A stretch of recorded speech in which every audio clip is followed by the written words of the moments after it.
Hi everyone and welcome to the 1987 Super Mod. My name's Brad Drake. I am the creator of this mod. Actually, it's in addition to the 2016 version that Gennady had made. And over the course of the last year or so, I've done update after update after update. I find it to be the most inclusive mod out there as far as 1987 goes, with hundreds and hundreds of wrestlers and a lot of different added details. So I'm currently playing as the AWA. As you can see, it's week 3 in July, and I've been at this for a couple months. So I'm going to show you how I book and plan all my shows. So I'm clicking on my Excel spreadsheet here. This is my Excel spreadsheet planner. We are on tour date number 63 out of San Francisco, California. So as you can see, we do Friday, Saturday, Sunday nights each week. That's our tour schedule. It's not too far off from how the real AWA was run, especially back in the 80s. These are the towns that the AWA actually ran in the 80s. So what I've done is actually gone through the map and tried to follow the order that the AWA used to. So right here is what we're looking at. So we're on Tour 63. This is our card. It's going to be an 8-match card. The times are to the right. However, you'll see the main event here, match number 8. I will usually increase to 25 minutes for the match.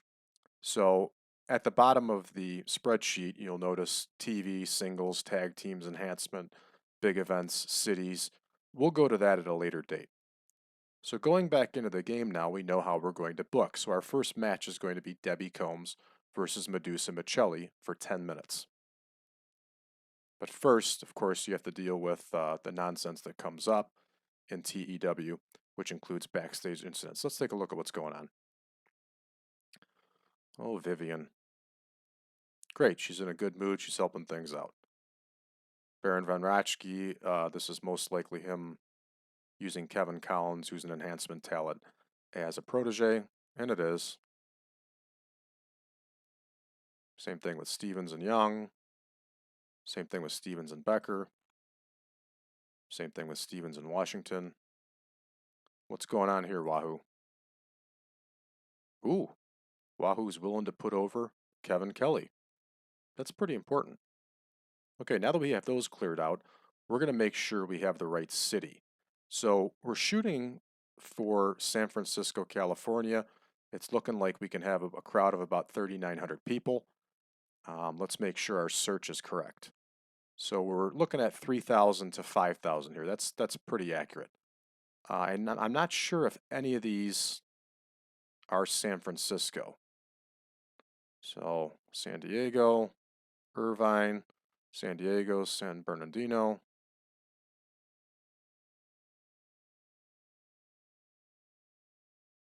No, it doesn't look like any are San Francisco. So we're going to try to get as close as we can reasonably to that 3,900 then. I like the Sicardo Center, 3,800. We're going to go with that one. So here we are back to booking the card. And as we said, our first match is going to be Combs versus Michelli, 10 minutes.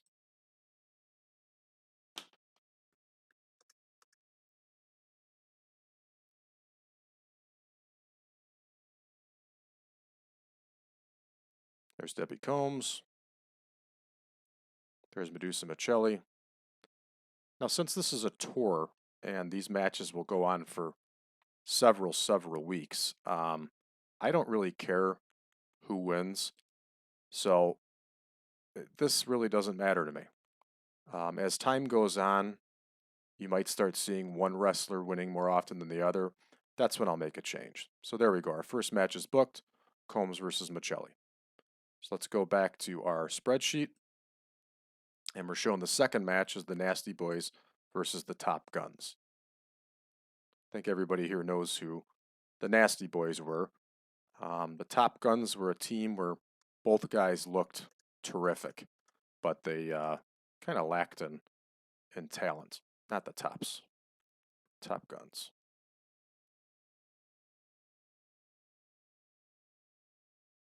So there's Knobs, Jerry Sags. I kind of miss 16 when you could just drag over the teams. You can't do that in this one for some reason. Or if you can, I'm not aware.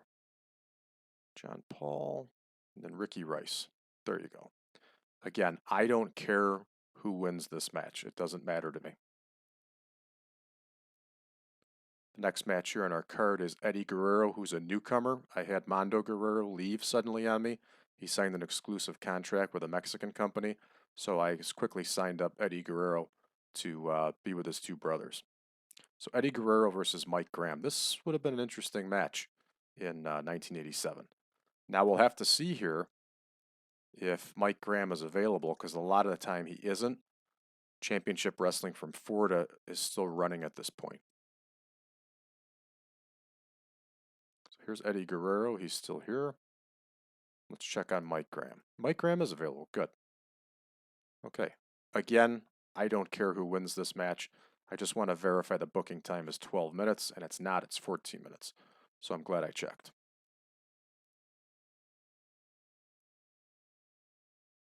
Okay, so the next match on our card here is Russ Francis versus Bobby Duncum.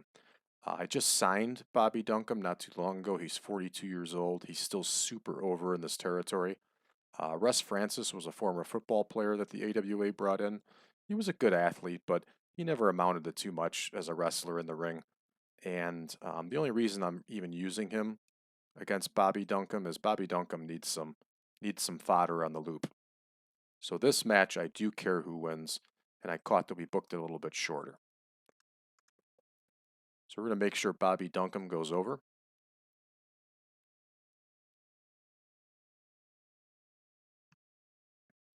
Let's go ahead and check our next match here, which is Kevin Kelly versus DJ Peterson. These are two up-and-comers in the AWA at this time. Kevin Kelly had a lot of potential. His real name was Kevin Walkles. He is the one that eventually became Nails in the WWF and attacked Vince McMahon. DJ Peterson looked like $1 million and was a very talented athlete. He was a good wrestler. He had some potential in the AWA, and unfortunately, he, as far as I know, he got killed in a motorcycle accident. So again, for this match, I'm really not concerned who's going to win. Both are just going to benefit from the reps in the ring.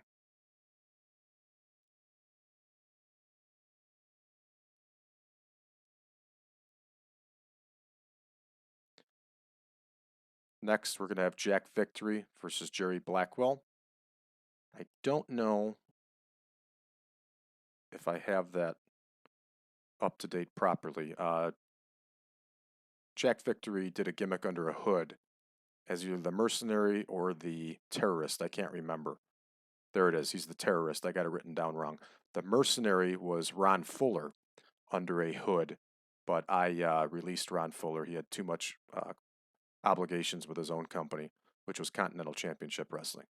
So we have the terrorist wrestling, just forgot there, Jerry Blackwell. Jerry Blackwell's limited. He can only go 15 minutes, so we're going to have to update that. I do care about this, that Jerry Blackwell wins.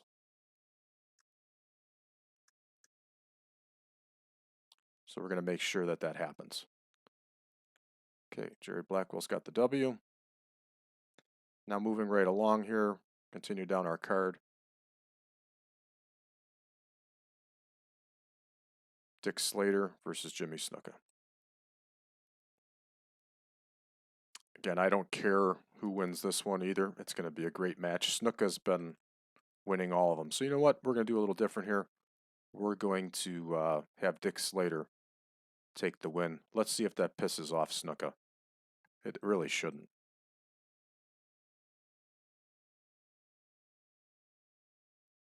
And let's make it hot. Let's make Slater win by cheating. So there we go. Snuka didn't have any problems. And our main event is going to be the Midnight Express versus the Midnight Rockers, which realistically was a feud in the AWA at this time in 1987. So we're keeping it realistic here. And actually our roster for the most part is also very realistic. Put the C on to indicate that the Midnight Rockers, the tag team champion team. Gonna make sure it's for the title.